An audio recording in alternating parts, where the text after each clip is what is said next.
Dans cette vidéo, je vais vous parler de l'index et charge glycémique. Qu'est-ce que c'est? Et est-ce que c'est important de manger des aliments à index glycémique bas pour perdre du poids et améliorer votre santé? Ou est-ce que c'est encore une croyance qu'il faut oublier?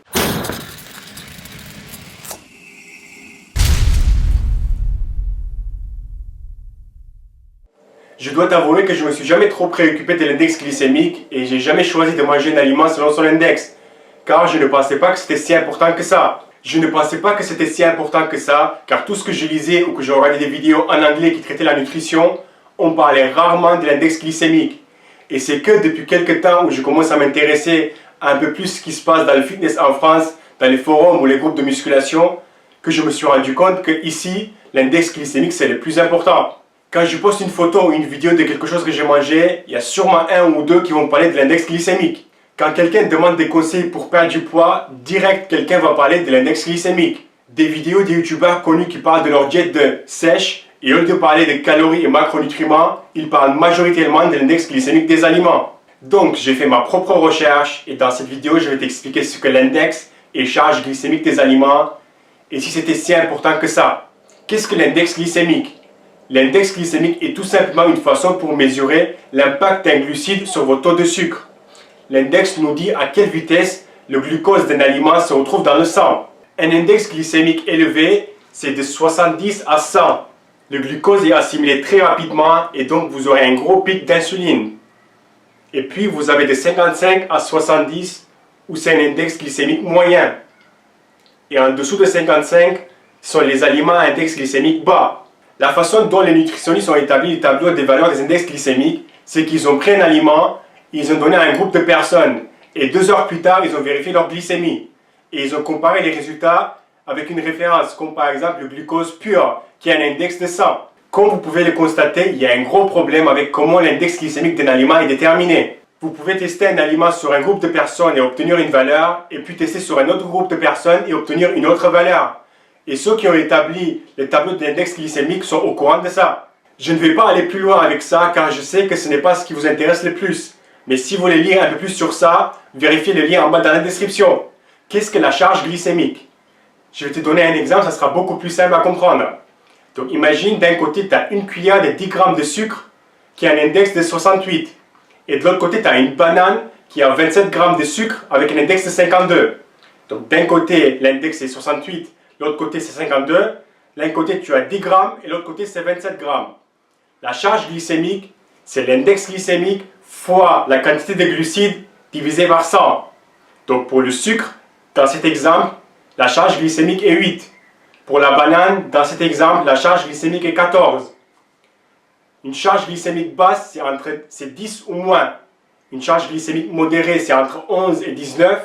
Et une charge glycémique élevée, c'est 20 ou plus. Maintenant que tu sais plus ou moins ce que l'index et la charge glycémique des aliments, est-ce que c'est quelque chose à prendre en compte si on veut perdre du poids et améliorer notre santé? Déjà, si tu regardes mes vidéos et tu me connais un minimum, tu sais que je ne suis pas comme les autres youtubeurs qui vous parlent de ce qui est à la mode et qui vous racontent ce que vous avez envie d'entendre sans vous montrer des preuves.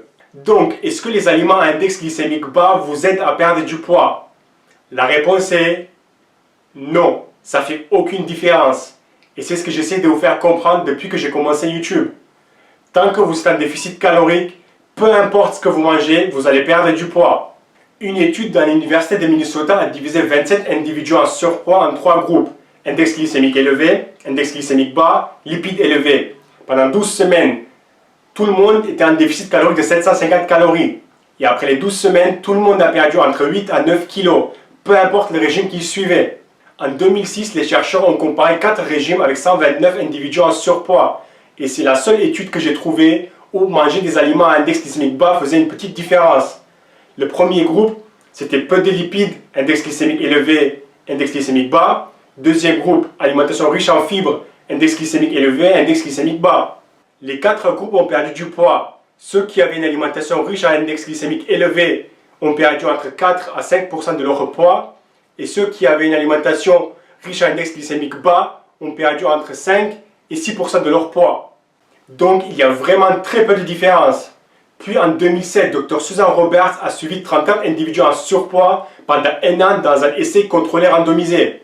La moitié du groupe avait une alimentation riche, index glycémique élevé, et l'autre moitié index glycémique bas. Les deux groupes étaient en déficit calorique. Après un an, les deux groupes ont perdu plus ou moins 8% de leur poids. Et donc, les scientifiques ont conclu qu'il n'y a aucune différence entre les deux groupes au niveau de poids perdu. Pareil, en 2008, une autre étude sur un an a prouvé plus ou moins la même chose.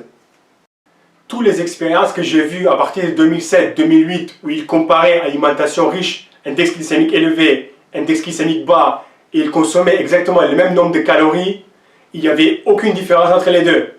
Si un autre youtubeur fait une vidéo, il parle de sa diète, et il vous montre ses aliments à index glycémique bas, et c'est ce qu'il vous conseille de manger. Si tu lui poses la question et tu lui dis qu'est-ce qui se passe si je suis en déficit calorique et je consomme des aliments à index glycémique élevé, soit il ne va pas savoir, soit il va te dire oui, c'est l'insuline, c'est pas bon pour la santé ou je sais pas quoi. Tu lui montres les études, ils ont comparé les deux, il n'y avait aucune différence, mais là, il n'aura plus rien à dire. Mais attends, tu vas trop vite là. On a compris, pour le poids, ça fait aucune différence. Et pour ta santé, une étude de 2011 a conclu que malgré les limitations des études disponibles, il existe de plus en plus de preuves que les régimes avec des aliments à index glycémique bas pourraient prévenir le diabète, les maladies cardiovasculaires et certains types de cancers. Donc, avec ce qu'on a pour l'instant, il est intéressant de suivre un régime à faible charge glycémique, à condition qu'elle respecte les recommandations alimentaires actuelles. Ça, c'était en 2011. Une étude de 2013. L'étude a montré aucune association entre index glycémique ou charge glycémique et le risque de cancer. Une étude de 2014 a conclu que, dans cette étude contrôlée de 5 semaines, les régimes alimentaires à faible index glycémique par rapport à un régime alimentaire à index glycémique élevé n'a pas abouti à l'amélioration de la sensibilité à l'insuline, les taux de lipides ou la pression artérielle systolique. Dans le cadre d'un régime alimentaire équilibré, en utilisant l'index glycémique pour sélectionner les aliments spécifiques, ne peut pas améliorer les facteurs de risque cardiovasculaire ou de la résistance à l'insuline. Dans cette étude bien contrôlée, manger des aliments à faible index glycémique dans le cadre d'un régime alimentaire qui est déjà relativement sain n'a pas affecté les risques de maladies cardiaques. Réduire la quantité de glucides dans le régime alimentaire a plus d'impact que d'essayer de changer le type des glucides, explique Dr. Frank, un professeur de médecine à Harvard Medical School qui a dirigé l'étude. Et la dernière étude de 2014, donc la plus récente, montre que l'index ou la charge glycémique des aliments ne devrait pas concerner les personnes qui ne sont pas diabétiques. Voilà, maintenant vous savez plus ou moins tout pour faire votre propre conclusion, mais je vais quand même partager avec vous ma conclusion qui est basée sur des études. Si tu n'es pas diabétique et tu n'as pas un problème en particulier, ne te prends pas la tête avec l'index glycémique des aliments. Mange équilibré, sois raisonnable, mange le nombre de calories qu'il te faut pour ton objectif et tu seras bon. Et puis rarement on mange d'aliments à index glycémique élevé seul. Par exemple, quand tu manges du pain ou des pommes de terre, souvent c'est accompagné avec un peu de protéines et un peu de lipides. Et ensemble, ils diminuent la vitesse d'absorption. Merci et à la prochaine vidéo. Au final, c'est la même quantité de protéines. Par contre, si vous êtes en déficit calorique et que vous voulez préserver le maximum de muscles pendant cette période,